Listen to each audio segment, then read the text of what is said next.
So much to do over the next 60 minutes. Wednesday's always busy. Sam Yarnell is off. David Aardsma will be here to talk baseball a little later on in the show because SportsWrap goes inside baseball. We'll also be joined by our friend Kurt Helin of Pro Basketball Talk at NBCSports.com. Get his thoughts on playoff basketball, the passing of Brandon Clarke. We'll actually have Kurt and David on tomorrow's show as well. I will be traveling tomorrow, so we're going to do some bonus content with them today and have that on Thursday's show. So Thursday you'll see more of David Aardsma, former big league reliever and closer, and our friend Kurt Helin of Pro Basketball Talk at NBCSports.com. We will actually be off tomorrow, Friday, Monday, and Tuesday of next week. So you'll have special presentations of SportsWrap running on those days. Note to our friends in the affiliate world that are watching. All right. As I said, a lot to get to in this show today, and we're going to start on a bit of a heavier note here. As we always do on this Wednesday edition of SportsWrap, we get things started with the big story. And the big story is presented by our friends at Colossus Fantasy. Pick'em games, peer-to-peer, you name it, they've got it. Fantasy, it's fantastic. Go and check out my friends at Colossus Fantasy. Download the app today. Use my promo code SportsWrap when you go and sign up. On your first deposit, the $10 deposit, it's going to get you a $40 bonus. You put in $10, you get $50. What's better than that? Or you can put in $20, and for a $20 deposit, you get an $80 bonus, meaning you deposit $20, you get $100 total to play with, courtesy of our friends at Colossus Fantasy. Go download the app and start winning today. The NBA world was hit with tragedy on Tuesday. First with the news that Memphis Grizzlies player Brandon Clarke had passed away. There is various reporting out there, drug paraphernalia being found at the scene, the belief that this is an overdose. All of that will obviously be ruled on. I'm sure there'll be an autopsy and all of that stuff will be done. And we're going to talk with Kurt Helin about this coming up a little later on. So I don't want to spend too much time on it here because I want to get Kurt's thoughts on it as somebody who covers the league in and out on a day in, day out basis. But you're left wondering when you see stories like this about warning signs and how we got here. How do we get to a point where a 29-year-old is dead from a suspected drug overdose? And only thing that comes to my mind, and I'm not trying to place blame, crappy things happen in life and in this world all the time, every day to people. And I know there are some people out there that might even take the approach of, millionaire athlete, what could he possibly be going through? And you never know what somebody's going through. Brandon Clarke was hurt for much of this year, and there had been some incidents off the court with him in the past. But when you see a story like this, you can't help but wonder, how did nobody get through to Brandon Clarke? How was nobody able to stop this oncoming train that clearly was coming, and either nobody saw it, or people chose to ignore it, or nobody wanted to intervene, or maybe some people did intervene and it just didn't get through. But it truly is it's senseless. It's I hate the word. It's trite and comes off as not meaning a lot, but it really is senseless when you lose somebody like 29 years old. What should be the peak of their life and their career. So rest in peace, Brandon Clarke. Big story number one. Big story number two is one that's a bit more personal for me. As a lot of you know, I'm openly gay. And I remember where I was about a decade ago, a little more, when Jason Collins announced he was coming out and was playing in the NBA and came out of the closet and made this declaration to the world. And I was sitting at a restaurant, I think it was a Denny's, in Washington, D.C. We had just got done watching a Nationals game the night before, my husband and I. And we saw Jason Collins had come out of the closet. And one of the things I had always wished for was the chance to interview Jason Collins.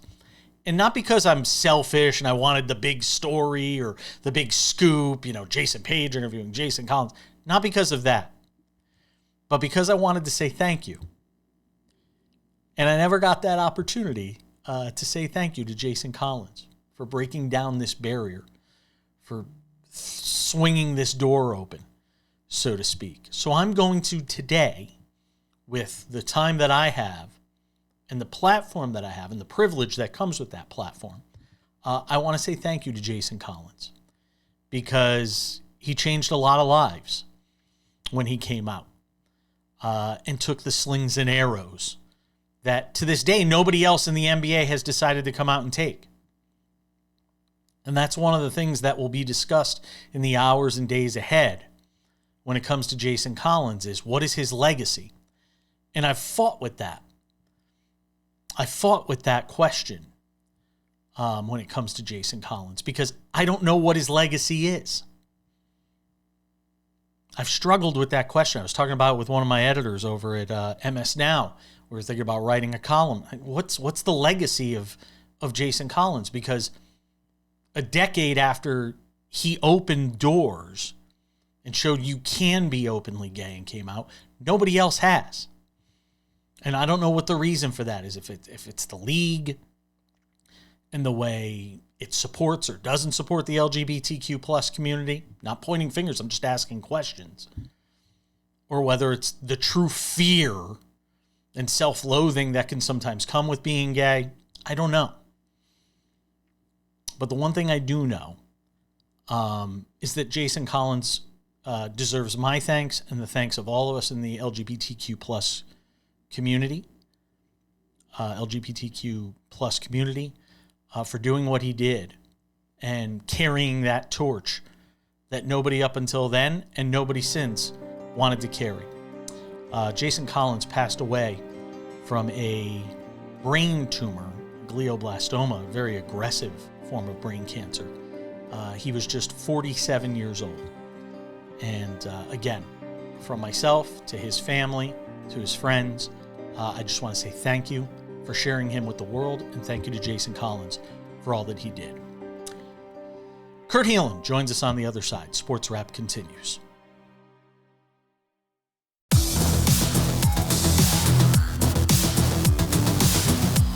Welcome back to the show. Lots to talk about on this Wednesday. I said what I had to say in the big story. Now let's bring in our friend, the one and only Kurt Helin of Pro Basketball Talk at NBCSports.com. Hangs out with us every Wednesday on the show for the NBA Weekly. I don't know why I feel the need to do it in song. I have no idea. Your love of musical theater? But I really don't. I was that guy that lived in New York City for a decade. I think I went to like 2 Broadway shows the whole time I lived there. It's crazy. I know. And I used to live right next to Times Square. So lots to get to with you. And we're actually going to do some stuff for tomorrow's show as well. Because as some people as I told some people, we're actually physically off Thursday through next Tuesday. So we're actually doing a lot of extra content with Kurt today to use in tomorrow's show. So today could be tomorrow, depending on when you're watching, and the outfits will look the same. Let's talk about the on-the-court stuff first, Kurt. I don't have a problem. Kendrick Perkins is all bent out of shape about, and maybe it's because he picked the T-Wolves to win the series. I have no problem with them not suspending him for Game 5 of that series. I also don't have a problem with them throwing him out of Game 4 the way they did, Kurt. I thought the NBA got it right all the way around. Now, if that's Draymond Green who throws that elbow in Game 4, he's suspended for Game 5. And rightly so, because there's a history. But this is Victor Wembanyama, who has no such history. The history played a big factor. The other part was that he had missed essentially the entire Game 4. Like, he was the second quarter. So he missed the entire second half, and they lost, because in part because of that, right? Like, so that was I think went into a lot of their thinking, that we are punishing him there. And I'm with you. They made the decision. I would have made it, although if they had suspended him, frankly, I wouldn't have been horribly, but like I don't think that was like Really? out of the realm of possibility, just because that was intentional and that was harsh, and that like it. So I get it, but you are right. I had Timberwolves fans who were like, "Well, Meta World Peace." I'm like, "Come on, man! No. Meta World Peace had a history. Draymond Green had a history. If this were Dylan Brooks, right? Like if it's someone with a history of this kind of cheaper stuff, it's not. He gets away with it. Does the league not suspend stars? Yeah." Like that was I don't want to say that was a factor, but in this case, I think that was enough, and he responded. He 16 points in the first 7 minutes, amazing. set the tone for the game. Yeah, 6+ minutes. He had 17. He was simply dominant. He set the tone for that game on Tuesday night, Kurt. And can I say really quickly, what really separates these teams? It came out in that game. Wemby sets the tone. Don't get me wrong. He's 27 points a night. He's the guy. But when all game long after that, Minnesota would make a run to get even or close to it. And each time it was a different Spur who responded. It was Keldon Johnson once. It was Stephon Castle once. Dylan Harper, Dylan Harper had a great game. He's been brilliant this series. That depth is, look, the Minnesota gets that from Ant. Anthony Edwards steps up when he can with his knees at, I don't know, 70%? Like, I don't know, wherever it is. Like, he's clearly not himself. He finds moments to do it. But Julius Randle has not been good enough. Just flat out not been good enough. They're not getting that kind of depth and guys stepping up where the young Spurs are.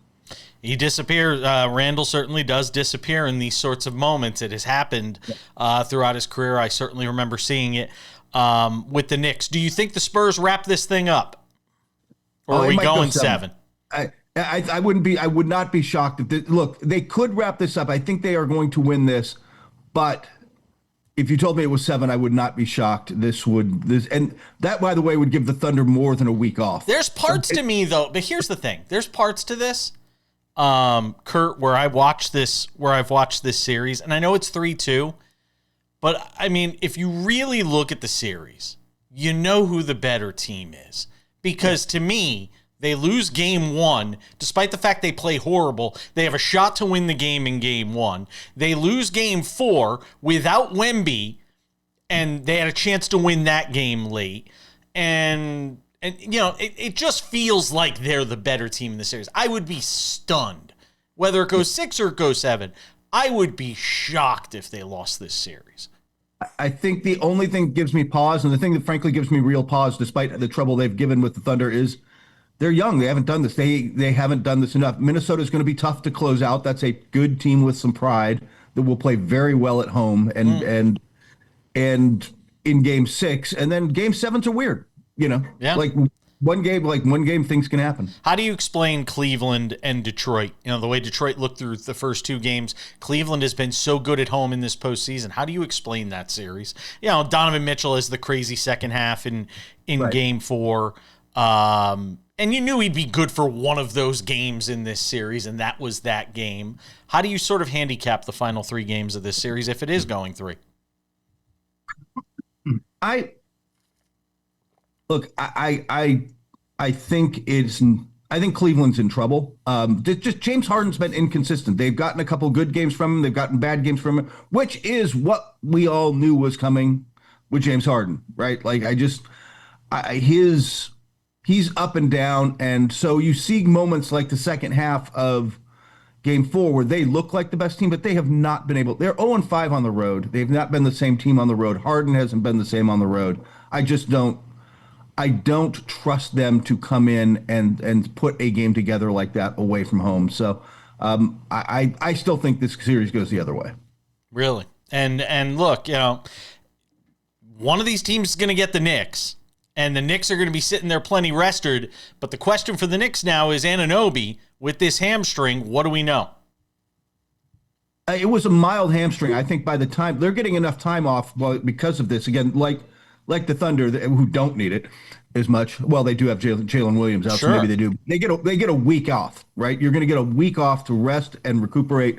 And maybe that makes you slightly rusty in game 1, but they'll take that for getting some bumps and bruises and all the stuff from a physical series past them and in the back. How do you, in the last 45 seconds, how do you grade this season if you're the Sixers? You beat the Celtics, then you get swept by the Knicks and get destroyed on your own home floor with Knick fans everywhere. How do you ultimately grade this season? We know what they did with Morey, and we could talk about that later.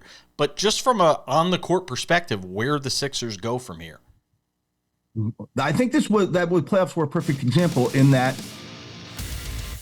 when everything clicks, they can beat Boston. When Embiid is healthy and playing well, but again, he hasn't played 6 straight games since December of 2023, Jesus. And he had to miss time in this series. Yeah. He's coming raced back from the appendectomy, but. Yeah.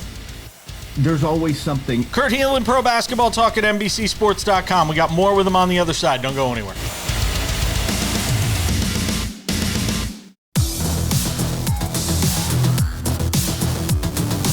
Welcome back. The NBA Weekly with Kurt Helin continues. Pro Basketball Talk at NBCSports.com's NBCSports.com. Kurt Helin hangs out with us.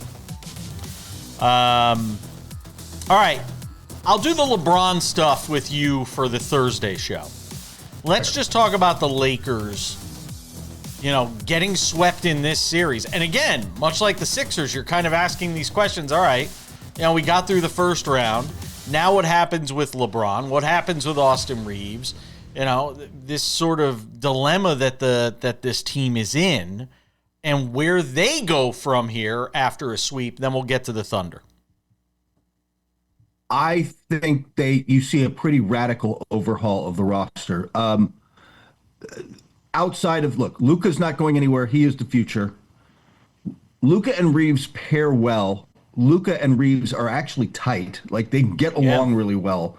So you re-sign Reeves, and he's not giving you the big hometown discount this time. You're going to have to pay him $35 to $40 million a year. It's going to be 4 years at $160 million or something. And he's a fan favorite, by the way, so, you do that.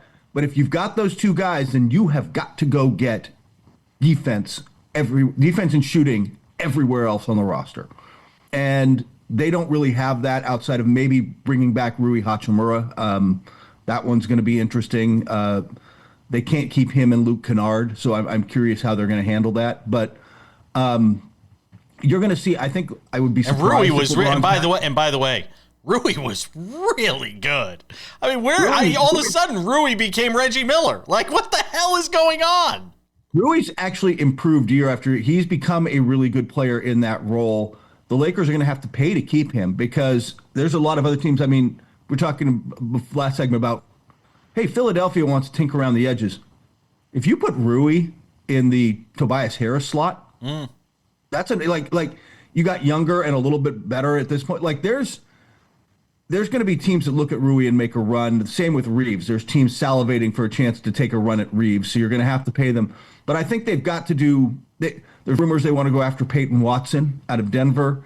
That's the kind of, whether they can get him or not, that is the kind of player they need. They need to go get those kind of two-way, athletic, younger shooting wings, and we'll see how much they can get.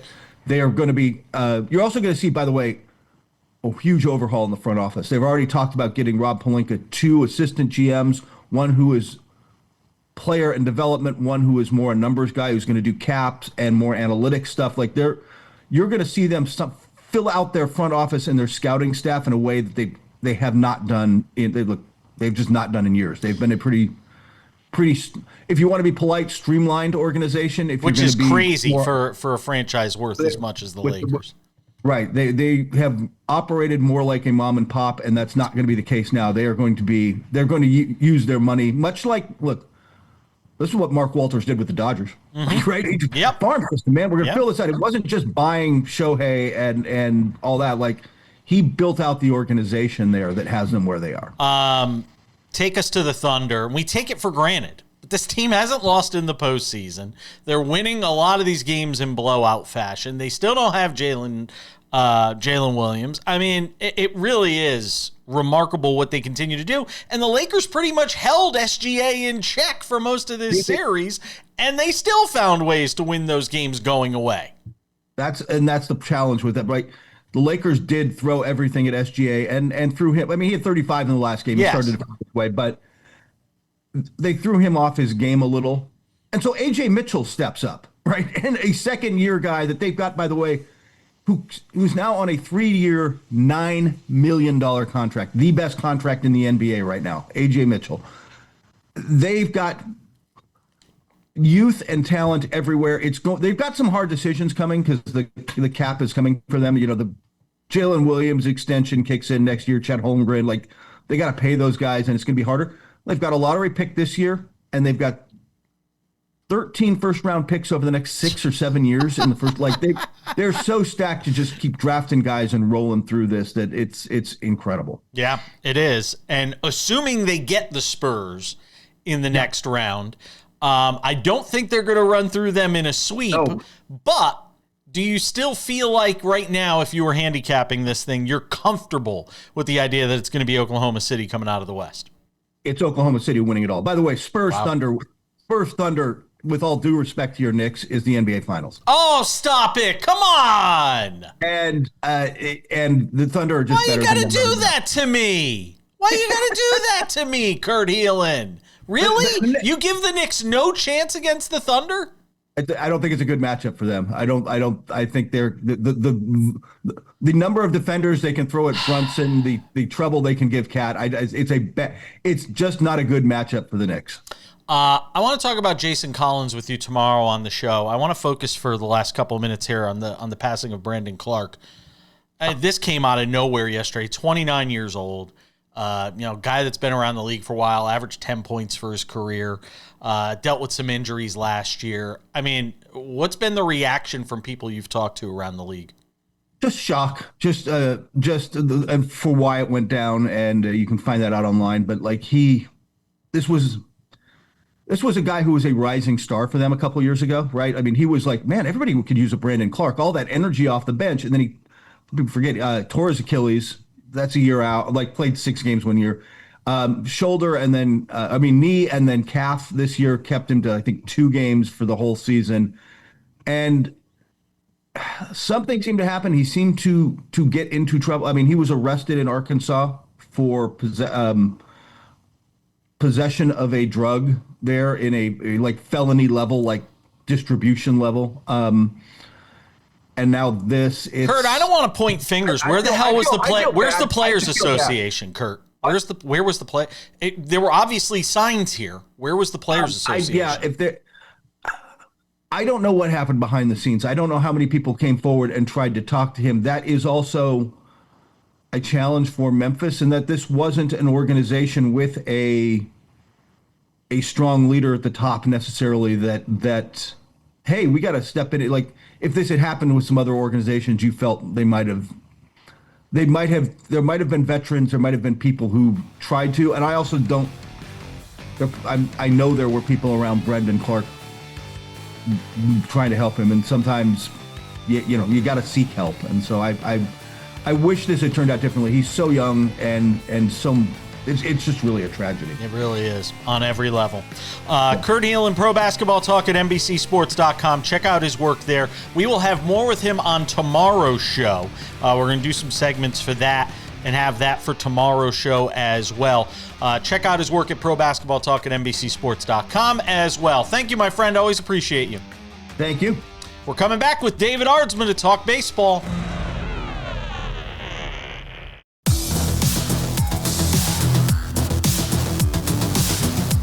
Welcome back to this Wednesday edition of the show. Wednesdays are for Kurt Helin of Pro Basketball Talk at NBCSports.com. And they're for this guy. SportsWrap goes inside baseball every Wednesday with the DA, David Aardsma. Hangs out with us Wednesdays on the show. So last Wednesday, let's address the elephant in the room, because Monday and Tuesday I completely ignored this topic. I said I'll save it for when David's here on Wednesday, because we probably could spend a lot of time on it. So last Wednesday on the show, you made a quick sort of offhand comment at the end of one of our segments, our first segment last Wednesday on the show. You made a quick offhanded comment For people who didn't see it, here it is. David Aardsma, when I casually mentioned the idea of Trevor Bauer jumping into maybe the Tigers rotation or some other team because, the injury to Tarek Skubal, which now seems like it won't be that long, which we'll get to. And this was David's response. Watch. They need to figure something out regardless of the injury. Yeah. Trevor Bauer's looking for a job. Nah, we're okay. Hey, I don't even know if he's allowed that close to Ohio. So you don't think there's any chance Trevor Bauer gets another shot in the majors? There might be. But it's completely disregarding that there was a lot more other problems before the one girl who it was an absolute piece of crap. Before her, there was other problems there, and there's other women that were accusing him, and there's other things the MLB knows that just isn't out. There's a reason that he's still not playing, and it's not because of one accuser. There's multiple accusers. We only get to talk about one. On Thursday or Friday, I put up a clip of that because what happened was we went to a commercial a minute after that comment with that very quick back and forth. We went to commercial, but we were still rolling. I'm always rolling. So I carried the conversation with David off the air, and we actually played that conversation later in the week, and then we posted it on YouTube. Well, Trevor Bauer saw it, and Trevor Bauer wasn't very happy about it. Because I basically said, because after Trevor Bauer made this pitch to MLB teams via his social media, David, he said, hey, sign me to a minor league deal. You don't have to pay me anything. You have nothing to lose. If I suck, you can cut me. Somebody give me a job, basically. And I said, this is what a man desperate to get on an MLB roster looks like. He wasn't very happy about that. He responded with a sarcastic, please, please, please, I'm begging, somebody hire me. So, David, I wanted to get your thoughts on Trevor Bauer's reaction to your reaction to the idea of Trevor Bauer getting an opportunity to pitch in the major leagues. The floor is yours, sir. Exactly what we thought it was going to be. Exactly what we thought. What's interesting is what this takes is somebody sitting in their locker on a, Friday afternoon before a baseball game, searching his name, searching his anytime somebody mentioned him, and then commenting. Have more to life, have more things to do. But this is what it is. He's a very good pitcher at times, very good pitcher, and pitching very well in the Atlantic League. I pitch in the league. A lot of people say it's a joke. It's not a joke. There's a lot of very good talent in that league, and it's gotten better. He's pitching really well. And two, he's an internet troll that just sits there and scours the internet because that's what he's become, and that's what he's always been, and that's why players didn't like him in a lot of places. That's why he got kicked out. The Diamondbacks didn't want him because of the clubhouse, and then major league teams are seeing that and going, well, that's the distraction. You are an internet troll now. Like, great pitcher, internet troll. Do I want that in my clubhouse? Heck no. And even in the comment that he originally posted, he said he's not going to be a distraction. And then he posted a video of him screaming at a 20-year-old umpire, losing his mind at a 20-year-old and recording it. Trevor, that is exactly why, on one hand, people don't want you. And then you have to face the problems with everything else that comes with it. And on the other hand, you're pitching really well. If you just stopped doing that, people would want you. But at the same time, if you stop doing that, people would stop paying attention to him. So that he can't. Once you're a part of that, and that's how you're making your life is through the internet, through social media, through YouTube, through videos. He has to do that. And at the same time, Major League Baseball wants nothing to do with it. But you say it's not a joke to be pitching in the Atlantic League, the level of competition, blah, blah, blah. Where would you put it? Is it between single A and double A? Is it somewhere between double A and triple A? What is the Atlantic League? There are times it is above triple A, and there's times it's below double A. There's times that's a wide range, Aardsma. What it is there's within the lineup, there is a spot that is major league worthy. Every single lineup has 2-3 guys that you could put on the back end of a major league lineup. Every lineup, maybe 2. But then every lineup has 2 or 3 guys that is a double A-ish, maybe even lower quality. Every single lineup. So if you can get just those 2 guys out in the middle, dude, you're going to blow through it. I had almost a 0 ERA until the All-Star break-ish, and I'd hurt my shoulder lifting like an idiot. But as long as you miss those couple guys in the lineup, you're going to blow through this level. The problem, too, is a lot of people don't understand. Trevor Bauer's old. So was I at that league. I think we were the same age, 35-ish, when we were in that league. You can't just throw you in some minor league levels. There are age restrictions on levels. There's age restrictions on places you have to go. So it's like basically he has to go to AAA or the big leagues. And so like you don't get there's no low A for I don't think like maybe you get one for, and that's usually like a rehab idea for the rehab stuff. So there's a lot of weird other restrictions that might have changed that by now. We're going to do more with David. I wanted to let him weigh in on the Trevor Bauer stuff. There's more to get to with him about guys currently pitching in Major League Baseball. A couple in particular that I want to get to with him, both in the National League. We'll do that as we continue.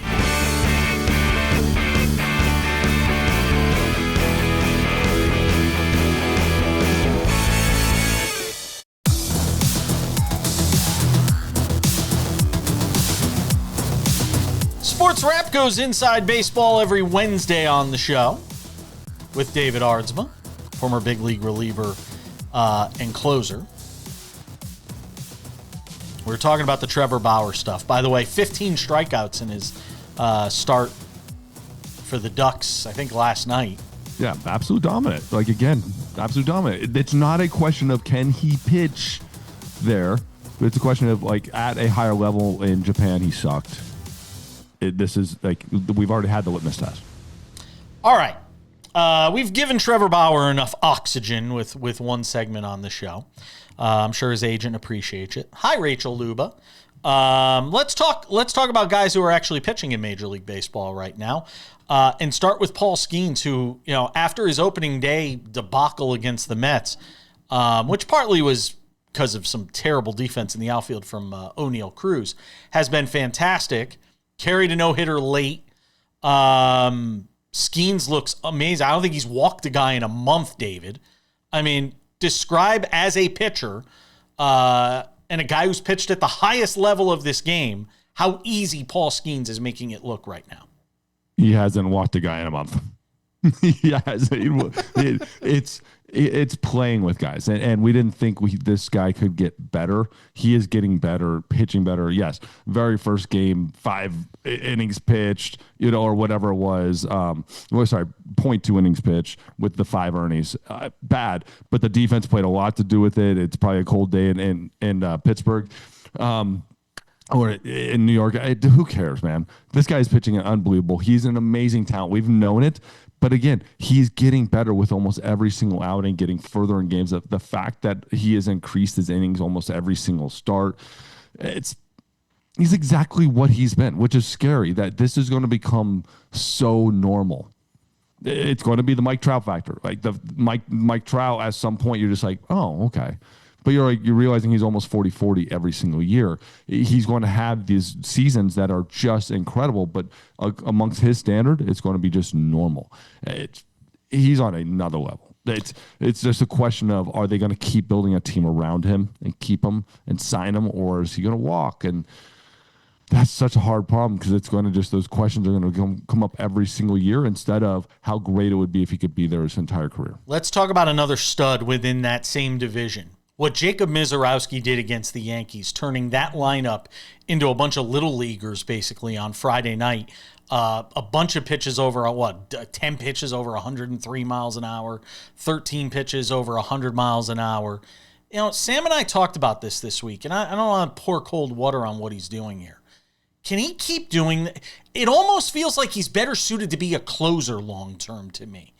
Throwing that hard the way he does at his side, because I'm just scared to death looking at him, his frame, that he can continue to do this without injuring something, David.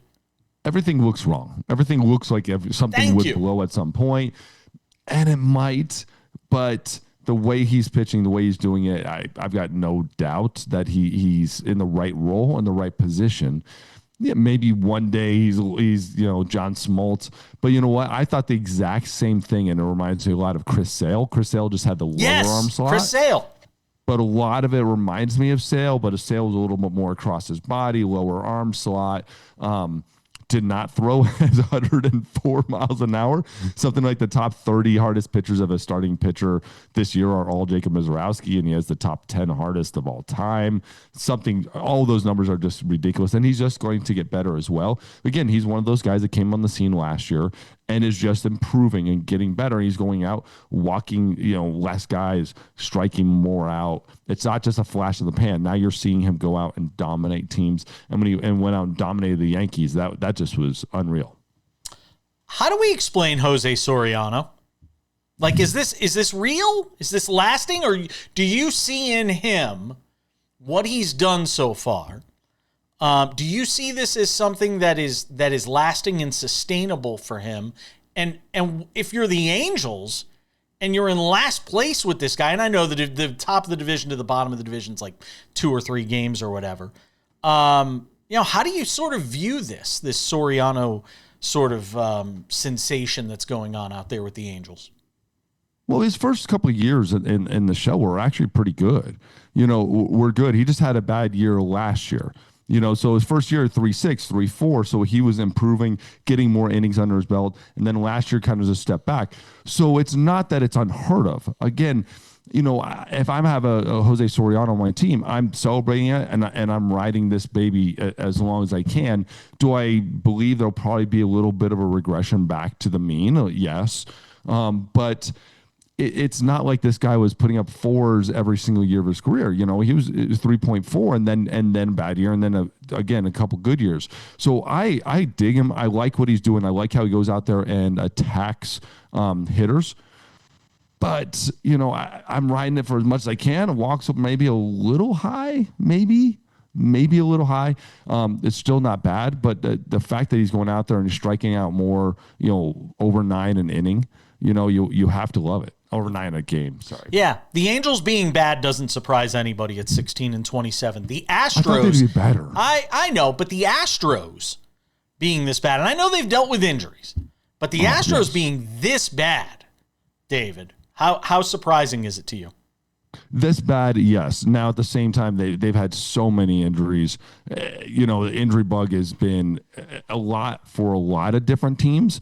But when you're looking at the amount for this team, it's kind of through the roof. Obviously, we know we lost Correa. That was a huge one. Pena, Diaz. You're looking at Hunter Brown. You're looking at one of the best closers in all Major League Baseball, and Hader. So there's so many different injuries on this roster. We'll have David Aardsma on tomorrow's show as well. And shocking, we'll actually be wearing the same things we're wearing right now, which is always kind of interesting when that happens. David, appreciate you, my friend. Thanks for hanging. Thank you.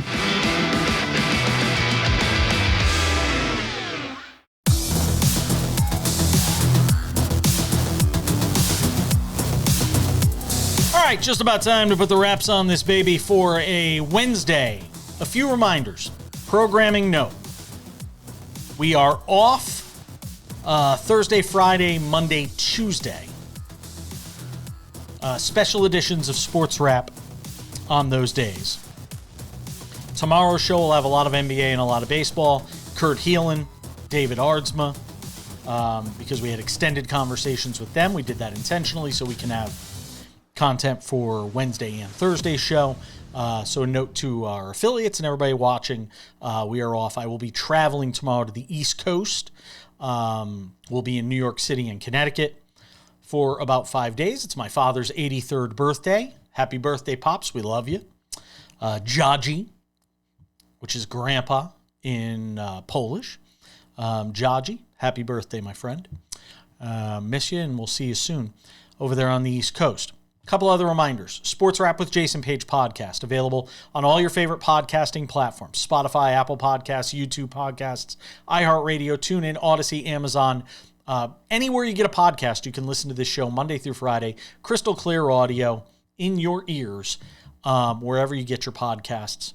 While you're driving to work, on the treadmill, on a plane, like I will be on Thursday, make sure to go and subscribe today. The Sports Wrap with Jason Page YouTube channel is the place to find all things Sports Wrap with Jason Page. Monday through Friday, TV version of the show, available on the YouTube channel. Commercial-free, 45 minutes waiting there for you early each afternoon. If you have not done so yet, subscribe to our Sports Wrap with Jason Page YouTube channel. Sports Wrap shorts are there as well. When news breaks, we jump in, and boom, we create Sports Wrap shorts, 1 to 3 minute long, vertical videos made for people on the go. News breaks, big game, whatever it may be. We have it covered with Sports Wrap shorts. Sports Wrap shorts also available on our TikTok, Sports Wrap Jason Page, and on our Instagram as well, Sports Wrap Jason Page. And without any further delay on this Wednesday edition of Sports Wrap, it's time for some odds and ends. Odds and ends. Well, look, 2 NHL conference semifinals have been duds, basically, with the Avalanche making fairly quick work of the Wild. They'll try and wrap that series up on Wednesday night. And we saw what the Hurricanes did to the Flyers out there in the East. But 2 of the series have been bangers. Sabres beat the Canadiens last night, 3-2, big third period goal there. Sabres get the win, tie that series up at 2 games apiece, headed back to Buffalo for Game 5. So the Sabres trying to continue this remarkable story after not being in the playoffs for so long, not just in the playoffs, but 2 wins away from potentially going to a conference final against a Carolina team that will certainly be heavily favored in that series. Sabres win that game 3-2. The Golden Knights and Ducks are playing a really fun series. If you're looking for something to watch, I suggest getting heavily invested in Golden Knights Ducks. It has been a really entertaining series. I watched last night's game almost in its entirety. Vegas wins in overtime 3-2 after blowing a lead latter stages of the third period of this game. They were up 2-1. They give up a late goal. 2-2. They go to overtime fairly early in the overtime. Golden Knights, I think 5 or 6 minutes into the OT, get the game winner. And the Golden Knights up 3-2 now in that series, going back to Anaheim for Game 6. I would be shocked if they weren't back in Vegas for a Game 7 in that series. Odds and ends, Catherine Legge making news. Catherine Legge, who's been racing in NASCAR on and off here over the last couple of years. I had our friend Jerry Bonkowski on the show Monday, and I don't know if I asked him the question on the air or off the air. But I inquired, I said, is anybody going to try to run the double this year? Kyle Larson's tried doing it over the last couple of years. I think Kyle Busch has done it. A number of drivers, Jimmy Johnson, a number of drivers have tried over the years to run the famed double, which is go race in the Indy 500, which is grueling unto itself, the great American race, and then race in the Coca-Cola 600 that day. So go from IndyCar in Indianapolis to Charlotte and go race in the Coca-Cola 600. Kyle Larson's tried it the last couple of years. It hasn't worked out for him. 1 year weather was a factor. Last year unable to do it. Kyle Larson's not trying it this year. But Catherine Legge apparently is. And she's going to try and race the famed double between the Indy 500 and then the Coca-Cola 600. And how crazy would it be if the person to accomplish this, the next person to accomplish this, would be one of the few women that we've seen racing in NASCAR over the last, this millennium so far. Catherine Legge's going to try to do it. It'll make for a hell of a story and a hell of a build-up over the next couple weeks. She's going to have to qualify, which is another matter unto itself. As I was texting with our friend Jerry Bonkowski, she's gonna have to try and qualify here, over the next week or so.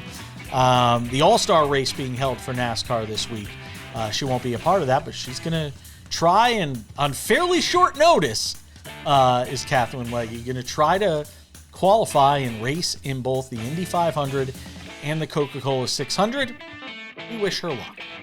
And that is how we wrap up this Wednesday edition of Sports Wrap. I want to thank you all for watching. Thanks to our friends Kurt Helin of Pro Basketball Talk at NBCSports.com for hanging out with us Again, he'll be with us on the show tomorrow, as will David Aardsma, former big league reliever and closer. As Sports Wrap goes inside baseball every Wednesday, we'll have bonus content with him on the show tomorrow as well. And again, thanks to all of you for watching. I'm Jason Page. That does it for Sports Wrap. We'll catch you back here tomorrow. Bye-bye.